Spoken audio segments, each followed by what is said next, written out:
In the name of the risen Lord, amen. Please be seated.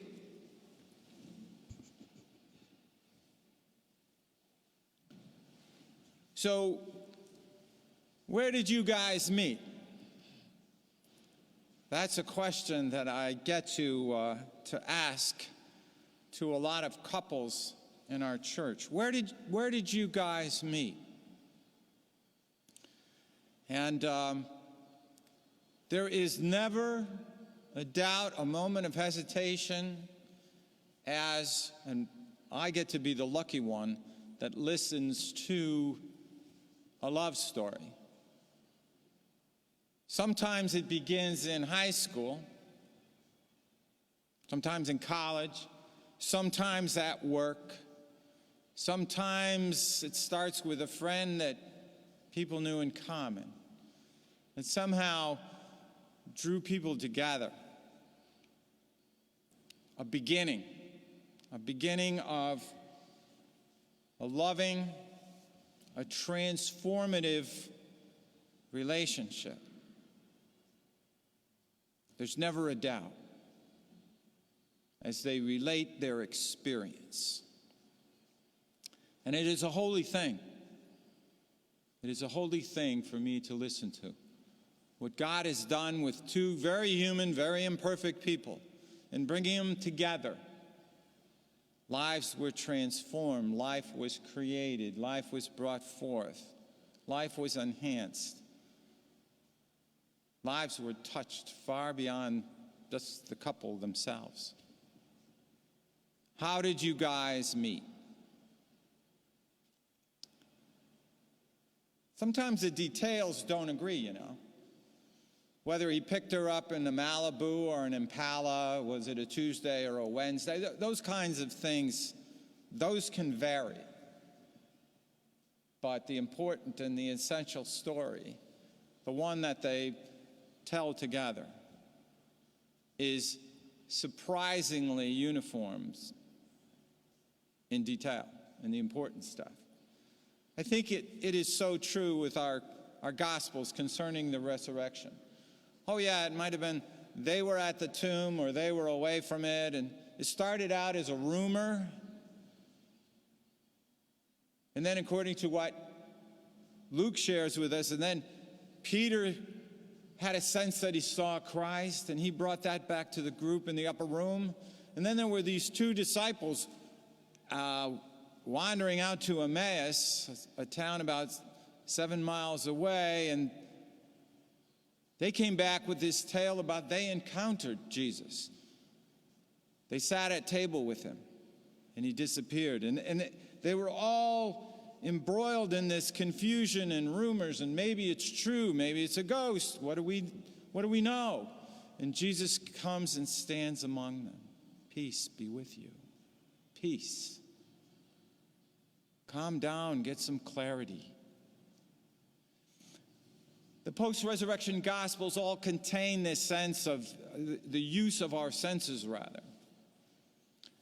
The apostles are seeing something. They are hearing something. They are responding back and forth with something. And then Jesus says, I'm real, come and touch me.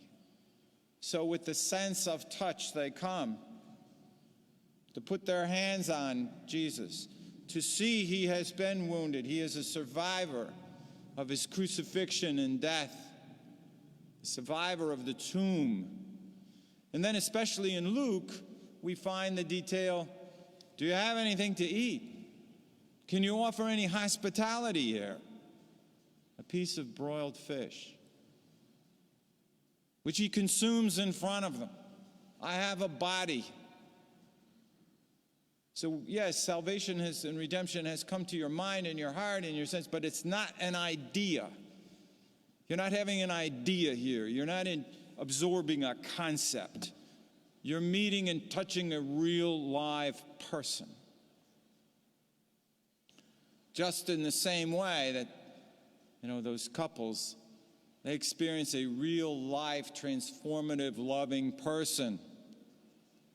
This is the kind of experience that the disciples had that night. The piece of fish is reminiscent of, how this whole relationship with the disciples started in Galilee. They were by a lake. Why wouldn't they, after the activities of the day, sit around a fire and eat broiled fish and recount the day and look forward to their tomorrow together? A piece of broiled fish is a hint that he's bringing them back together one more time after a terrifying experience. We almost lost you. We thought you were dead. No, we're together. We're more together than ever. And we'll always be together. Piece of broiled fish. How often do the great religious events in history start with a meal? The Seder itself. The feast of the bread and the wine and the lamb happens just before God's people are sent forth into freedom. Make sure the bread is unleavened. You won't have time to let bread rise. You've got to be about this journey. Yeah, we're home together now. We're having this meal, but you're going to be sent quickly. And that's what Jesus is telling his disciples too. You're going to be witnesses. You're going to be testifying to this. That's why you don't testify to a concept, to an idea, to an understanding. You testify about your experience.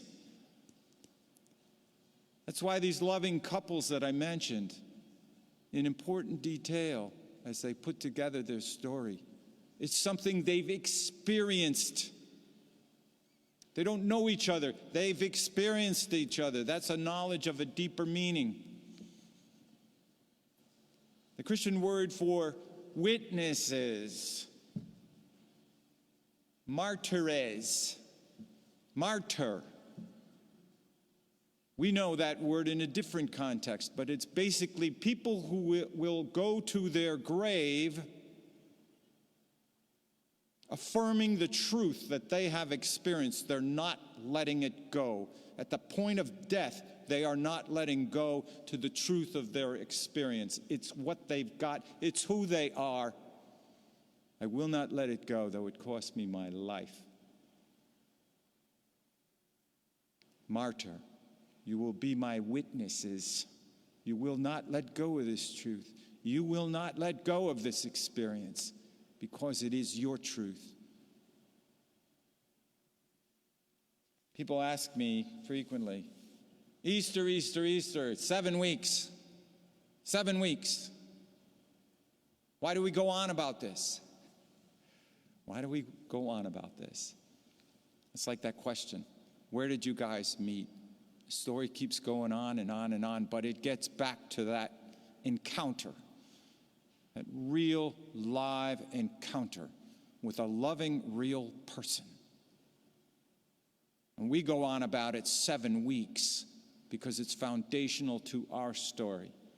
This experience of the living Jesus, transformative love. But I left out the part about being sent. Yeah, we come together on a weekly basis, but expect to be sent. The place is not here. This is where we gather to listen and recall and remember and be transformed and recommit to that day we once met. And to hear the words, let us go forth and touch the world with the love, same love that has touched us. Yeah. To experience transformative love, to bear witness of that love, to hold on to it and not let it go, and to lay down our lives as Jesus laid his life down to bring that transformative love into our world. In the name of the risen Christ, let it be so. Amen.